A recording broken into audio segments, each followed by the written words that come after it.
ازيكم يا بنات؟ عاملين ايه؟ يا رب تكونوا بخير. النهارده حبايبي انا جايبه لكم ماسك حلو قوي لتفتيح البشره. حلو قوي الماسك ده وسهل وكل حاجاته موجوده عندنا في البيت. يلا نقول المقادير. هنحتاج نشا نشا وعسل نحل وبيكنج باودر وزبادي.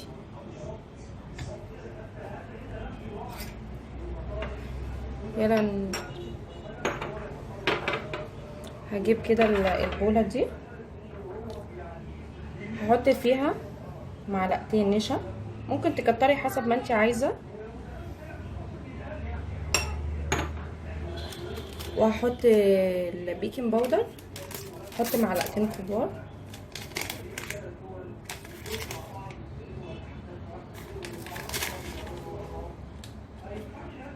هحط كده بالشكل ده،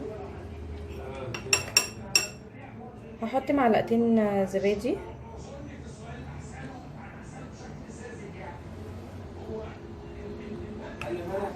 بالشكل ده، وهحط عسل النحل. يا ريت عسل النحل يا حبايبي يكون عسل نوع كويس، ما يكونش العسل اللي هو المغشوش اللي فيه سكر وبس.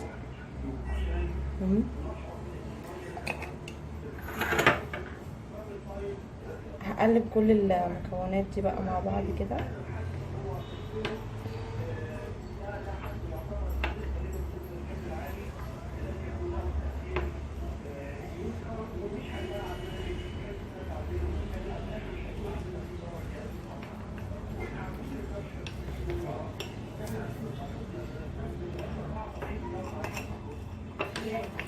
نفضل نقلبه كده لغايه ما يبقى كريمي معانا.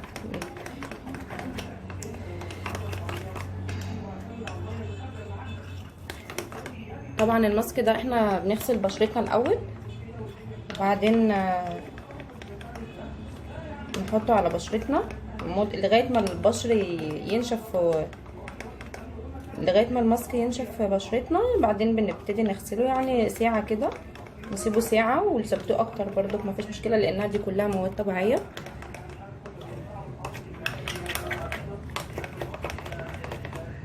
اهو بصوا بقى كريمي ازاي، عايزينه بالشكل ده.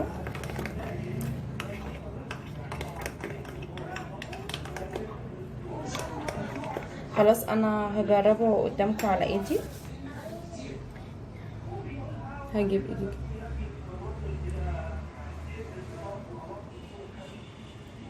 خلاص، هنبتدي بقى نوزعه.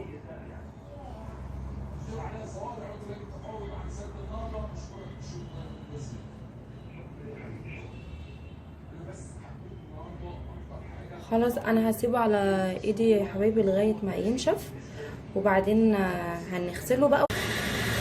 خلاص يا حبايبي كده الماسك بعد ما نشف بالشكل دوت اهو، هبتدي ان انا اعمل ايه، افركه. نبتدي نفركه بالشكل دوت.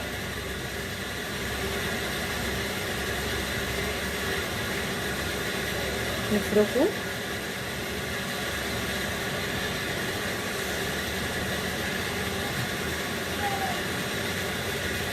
نفركه حركات دائريه كده.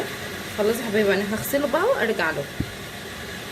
خلاص حبايبي بعد ما غسلته بالشكل ده اهو، دي الايد اللي انا ما عملتهاش ودي الايد اللي انا عملتها. بصوا كويسه قوي، بصوا فتحت ازاي. يا ريت يا حبايبي اللي ما اشتركش في القناه يشترك ويدعمني في قناتي ويعمل لايك بعد ما يجرب الوصفه دي ويقول لي ايه رايه. ويا ريت تفعلوا الجرس عشان يوصل لكم كل جديد. مع السلامه.